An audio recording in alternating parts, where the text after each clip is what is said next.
want to thank Chris and for giving us all the history of this wonderful area, the mine and the kilns and the Indian digs and the quarries and everything else. I want to thank you, and if you wanted to give a shout out to your the rock club and the rock group, that'd be great too.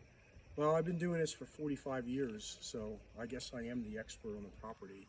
I was a tour guide here when I was a kid. We had a campground on this 300 acres. We had country music concerts here, so I got to meet all the stars from back in the 80s and late 70s. So that was a kind of a fun thing to do, but the place has a deep integral history that goes back to William Penn's time. And that's all here on this property, which is a place for anybody to come and go visit. And you can't come here for 2 or 3 hours. You'd have to stay here, and you'd have to see one thing at a time, and it would take a day or two or even more to do it favorably for what your time invested is. But anyone that finds me, I still take the tours and take people out. So I still do it to help people. And they don't realize that till they get here, that there's somebody that can actually be here and help them and understand the geology and the history. But it's a beautiful place, and I grew up here, more or less. So I'm the go-to guy for the Pegmatite silver mine in Lancaster County. Well, thank you. Right. This was an exploratory from the Harvey Phillies time in the 1870s, because there's contact all around here. Within a mile of this property, there were shafts sunk in certain places, because wherever you found it, you didn't know what the concentrations would be, the abundance, until you actually went after it. So they had to imagine this with a circumference of about 7 or 8 feet in diameter and went down 25 feet. Now out here, there used to be a piece or two that had the ore on it, and I used to leave it here and ask people to not take it because I could show it to people. Yeah, pretty cool, because you can definitely see the quartz, and then you would be digging along Maybe somebody took it. side of it or whatnot to get a piece. I thought it was on this piece right here. What did it look Yeah, you could see the silver right on the rock in the ground. Yeah. Yeah, Here, I have gone around I mines think it and was here and somebody knocked it off. Oh no, here it is. You have to come down and look at it. You got a flashlight on your phone, so hit the light right here. Hit the light right here. she'll get it. She's got one of hers. Maybe I can knock that off of there. You have to look. Can you see it on there? Can you see it? Yeah, it's kind of glimmering right in here. Look at that. Yeah, it's pretty high. Then I can knock that off a tiny bit. Where is it? Right here? Oh, that's okay. We can see it. Well, really, I could. Well, yeah. Anyway, let me knock that off a little. It doesn't matter. It goes back pretty far. Wow. You want to see it back here? It's back here. Look back behind where I scraped. You see it? Yeah. Yeah, there it is. Now that's small, right? I mean, you would like it as a specimen. You'd like it. I mean, I would too. But it shows you that's just little traces. But the good thing over here is in this geology, you can see this is your limestone here, which is turned into dolostone. It's magnesium rich. That's what that means. But you see all the quartz veins here? Yeah. So these quartz veins is what contain the silver, and it was always in the contact areas of the quartz veins. This quartz is older than the silver was, and when it got fractured, see all the veins of it? When it got fractured by movement of the earth, wasn't volcanism, it was uplift from when the Appalachian Mountains were being built. Then, because it was fractured and left holes, advanced holes that could go a mile or half a mile, then when the fluid metals came up, they had to settle out somewhere, and they found that place to go. They were in these fracture lines. Hydrothermally Correct. pressurized up, forced up through there under pressure. Right, and then as it came up, it had time to settle and cool. But this is excellent to show that some of the quartz could be very thick. I could break that off, and there might be a lot of silver in there.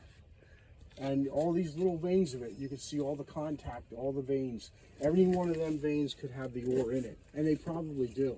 A lot of these probably still have it, but it wasn't enough to go after. You're not going to get rich on it. Right. Yeah. For us today, you get some specimens like a hat in the box, And that would be the extent of it. Because I think in the early days we actually broke some of these and found it, but then we left it go because it was easier and more fun to go after all the 10,000 pieces that are still over there, maybe 100,000. And these are crystals. There's another one. These crystals are usually in these little plates or big plates, and they're everywhere in here. Like they're everywhere. As you can hear the quartz. Yeah. The quartz. And sometimes when you break these open, you can find really good crystals here.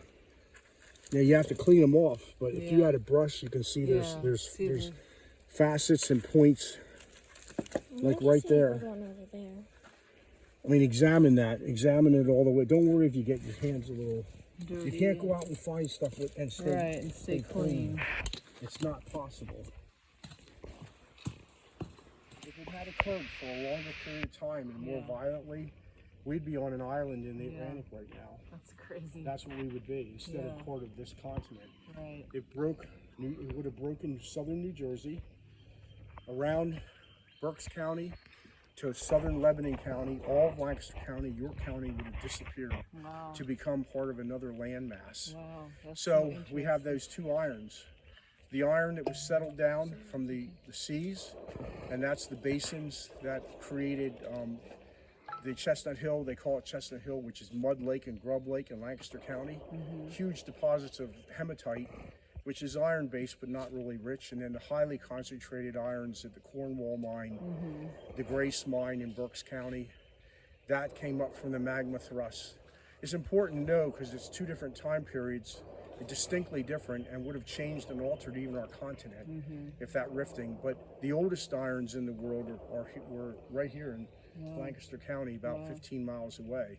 Those bold deposits from the early ocean. We're going to look at the pegmatite. Here. So the combination of the quartz and the way this has all been dug out over decades of time. Massive amount of tourmalines down here, like the ones I showed you in the box. Do you ever get any smoky quartz in the pegmatite area? Occasionally, not a lot. Not a lot. But remember what I said. Mr. Bunning wanted to create a quarry here. That would have went down 100 feet or more, okay? Right. So God only knows what would have been found had we been able to do that. So all we can do from now and all time to come, as far as we know, is surface. Look at the surface, yeah. So if you want to look for Only surface. here, go down into the bedding down there and check the discarded pieces and turn them over, and you might find a nice piece of tourmaline. So this tourmaline is not going to be like the one on the schist. This tourmaline is going to be like black tourmaline, like scroll. All Yeah. yeah, all of it. Okay, cool. Put it in my sack. Here, let's take a look at it. Put it in here. No, that's not bad, actually. Here, move your hand. Let's see. So And Will you know already what? found some scroll. In 10 Scroll. seconds. You know Tourmaline. what? That was piece left behind, so they must have pulled out pieces. Let's check out the mine. In the 1980s and Oh, neat. here's the entrance to the mine. This is not where they brought the ore out. Right. Up on the top of the mine, there's a pit that goes down 20 feet, and it's a diameter of 20 feet, and that's where they used to bring the ore up out of the deep shaft. They would bring it up. What's the name of the mine? Heckaway? Heckaway. In front of the mine is a vintage. There's Dolomite base there, and then we have all this phyllite. This is a brittle shale right here. And this is an anticline of British shale that goes back about 20 feet into the mine. And they never would have widened it any further because it's subject to breakage and falling apart. There's been areas here that have fallen apart as the years have gone by. Right. They have to clean it up then. Very dangerous. But they didn't bucket any ore out of here. The ore, when we go up there, I'll show you where the ore came out of the mine. Anytime a rock falls off the wall here and it's quartz, you should look at it, because it could be subject to having the silver ore in it. This is dolomite here, mostly dolomite. But sometimes I've seen pieces fall off the wall here and just came down and there was silver right in them. Nice. Any of the quartz here could have it in it.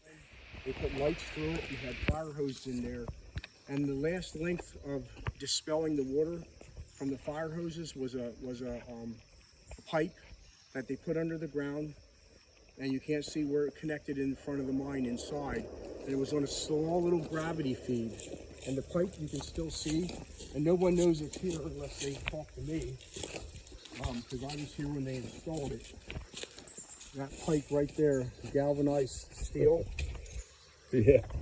This was in the 70s or This was in the late 70s. late 70s when they pumped it out. They pumped it out. It took a month to pump the shafts out because the them are 10 stories deep on the one. And it wants to fill itself back up, but very slowly. Yeah, you can see with this spring here, it would be The water table's here. natural to Right. fill up to this level. So it wanted to keep filling up, but it's a very slow process. So once a week or once every 2 weeks, depending on rain and any other conditions out here, snow melt or anything. We used to get snow back then. It would want to, once a week or once every 2 weeks, we'd run the pumps for 3 hours on a Saturday and get them cleaned out again. We had lights all the way through the mine, high intensity lights, and down the shafts too, at least halfway down, so you could see down to the bottom. It's something good for people to look at. You can look down 100 feet and see where they're getting the silver out. And that made it an event to go in the mine and go on a tour from me. Right, yeah. It was only neat. $2 to go through the mine. Kids were $1 or free. Wow. And I definitely wanted to be tipped by doing it because I wasn't paid that much for working here. Yeah. So I like getting the tips from the people, and some people were pretty generous. And like I said, if they were generous, I'd take them up and show them the hot spots to get the silver ore. Right, of What course. you have to do here is use your imagination. All the ore that was taken out of that mine was processed here. The good stuff was put into a furnace that was over here, and it's not the lime kiln that's down the road. There's one buried in the ground here, and they process the ore out and melt the metal, and then send it to be processed near Philadelphia. In Camden, New Jersey, is where they had all the And the lime kiln is kind of like a flux to separate the. Well, they didn't really use that here for the mining. That they have a lime kiln down this road, but that was used to make lime. Okay, Because just it to was get the always a lime. farm. Okay. And farm was always the primary point of this. But when they were getting the silver out, they utilized that too. They'd break the ore up, and they would smelt it here and process one just to get all 'Cause they had the melted lime, metals yeah. together. And that kiln is half buried over here. But if you use your imagination, all this wooded area that goes up about 100 feet on the slope, that's all loose rock and material from the mine. Anywhere up there, you can go down and find 50-foot deep, 30-foot deep piles of the rock that came out of the mine. And there's a lot of silver in it too, because they only concentrated on the really big part, the thicker metals that were there, because they didn't want the scrap pieces. But the scrap pieces now are for us really nice specimens from the 1870s. And this is nature healing itself. If we were standing here in 1880, when the mining was done for the last time, you would see nothing but rock piles here. Right. And for 150 years, nature has been growing these trees, and all the bushes and everything that's here is nature healing itself. Yeah. Because looks great. in 1880, if you and I were workers here, We'd strip all that out. there would be nothing here except rock piles Yep. everywhere. Yep. So that's nature healing itself. But they left behind A piece of shit. 10,000 pieces of silver quartz. We only probably got 1,000 pieces during Silver Ford. So there's still 10,000 pieces here or more.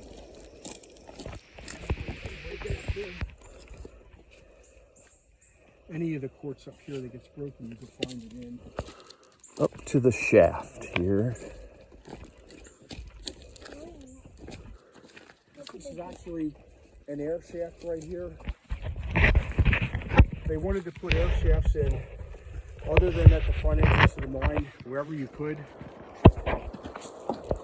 Because back in this day, they didn't use flashlights to do their work. They used carbide lamps. So the emissions of the carbide would be forever in front of you, beside you. Yeah. You had to breathe it in. So they built air shafts wherever they could. Why they chose here, I don't know. Probably because in the mine right here is one of the shafts that go down where they were after the ore, and they were going to be there for a while. You know, for years. Dig out a pocket, yeah. And it's close to the second shaft, which is back under that tree. 30 feet, 25 feet down, it goes 100 feet straight down in the mine. Oh, wow. So this... That's one of the ones you went down then back in the day. I went down all of them. But this air pocket has an open end over here, too. Nobody knows this is over here. There's a part of the air pockets right here, and it goes down into the mine. They meet in the middle.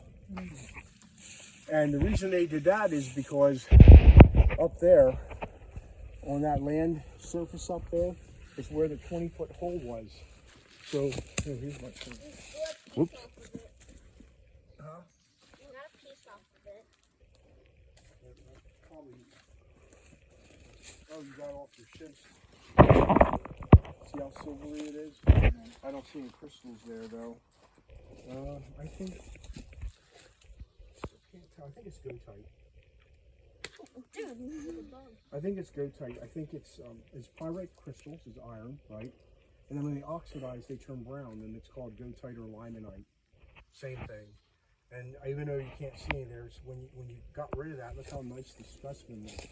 If you got that off all the way down and you had beautiful brown crystals, it would be a beautiful piece. That's the whole point of doing that. But if we go up here real quick, we go up here. Can you get up here?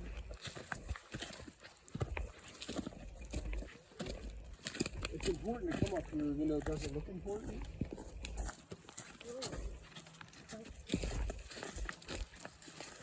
See this little bowl here? This was it. This is where the ore came out of the mine. This was a 20-foot circumference that went down 20 feet into the mine, and then there was a walkway into the main shafts of the mine.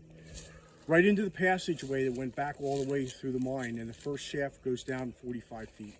But it was on a slant, so you could actually walk it. The second shaft is only another 20 feet further down where that big tree is back there. It's down 100 feet straight. When they got to the bottom, that's when they broke into the water table. They tried to work with that, and they built a tunnel that went off in that direction. So it goes straight down 100 feet, then it goes off in that direction 5 or 6 feet, and then they stop. And everybody always suggests why they stopped mining silver. What does everybody say? They ran out. Not true. Yeah, we of course. excavated a little. I got 40-pound pieces of silver ore out. I have one at home, a 40-pound piece. But the water table was insurmountable. When they broke into the water table, like over the Comstock lode, where they got in today's money $1 billion worth of silver, much bigger than here. Yeah. But when they did that, what'd they do? How'd they get rid of the water there? Do you know what they did? Pumped it out. They pumped it out with railroad engines. They hired, I think it was 2 or 3 engines. They bought engines from a railroad company. Day and night, they ran them engines, which provided the power to get the water out with pumps. Here, this is just, this is Harvey Philly. Yeah. He has a wife and probably some kids, and he lived here as a farmer. Besides this work he did here, which he didn't work, he managed it with 3 or 4 guys. We actually interviewed some of them people in the 1940s, so we know how long they were here and when they were here. Anybody that suggests that the mine was operated before is not true, because we have the testimonials of them. That was put in the Lancaster paper in 1945. I have the original paper articles. So everybody thinks this and they think that, and they think it ran out of silver. I don't think it did. Jim Bunning had the right idea, though he would have destroyed all this. By quarrying this out, he was going to get down 50 feet, 100 feet, get beautiful minerals, crystals, all the dolostone to make and pay for the operation and make him even wealthier than he was. He owned an oil company and other quarries too. And if there's any silver left, he would have got it too. In the 1980s, we were doing excavating up here because the pit was still here. They only covered it up about 18 years ago, 17 years ago. And over here, we found a new strike line of surface silver. This whole pit right here was created by me and by the people that I allowed to come and dig out. And this was a massive dig out, hundreds and hundreds of pieces of 2-pound, 3-pound, 8-pound pieces of silver in 1 inch, 1.25 inch strikes. Wow. That ran all the way through this whole perimeter on the side. And we didn't even bother going down because we kept widening it and we kept finding it. And then the trees got in the way. So we could only go so far with it. This was a strike that I found. Oh, Right like a on top horn of the- silver almost, or was it like a horn silver or a native silver, or? It was Argentiferous galena. Okay. And the reason you can tell how much silver, galena wants to form cubic crystals. Right. That's the nature of galena. Right. When there's silver in it, it creates a disruption to the atomic structure of it. And so it'll look like molten metal. And the more silver that's in it, the more it cannot create a cube, and instead just makes a spread. So you can kind of tell how good and how rich the ore is Oh, wow. by you instead. If there's a little bit of silver, it won't grow cubes, but you'll see faces on it. When it's more silver, it'll look like a molten spread of metal. And that's what we found here more than not. It was the molten spread of metal. Galena crystals down here are very rare. And the Indian quarries that I'll show you in a little bit, you can find them on occasion up there. But they're smaller. I've only found 3 Galena crystals in 40 years of being here. 3. Yeah. And they were all up at the Indian quarries. Interesting. Nothing like that here. This was the concentrated silver in this. And Cool. lead back then wasn't a bad byproduct to have either. Yeah. So you could make money off all the metals that were here. Let's go back down. Now you get to go into one of the upper shafts up here. I used to take people on this, but see, I could show them. They went in the mine. I could show them up here when the hole was there. And there was a pulley system, a pulley bucket system that was down in that shaft where they pulleyed it up from Yeah. the mines and then ran it down over that side, which was a road at one time. You would only know this stuff from being down here a long time and looking at everything for a long time and figuring it out. I gotta grab my stuff here. Anyway, these pieces would have silver in it. I know how to find it. I know which pieces have it. So I know which pieces that are worth breaking to get at it. Take a break here.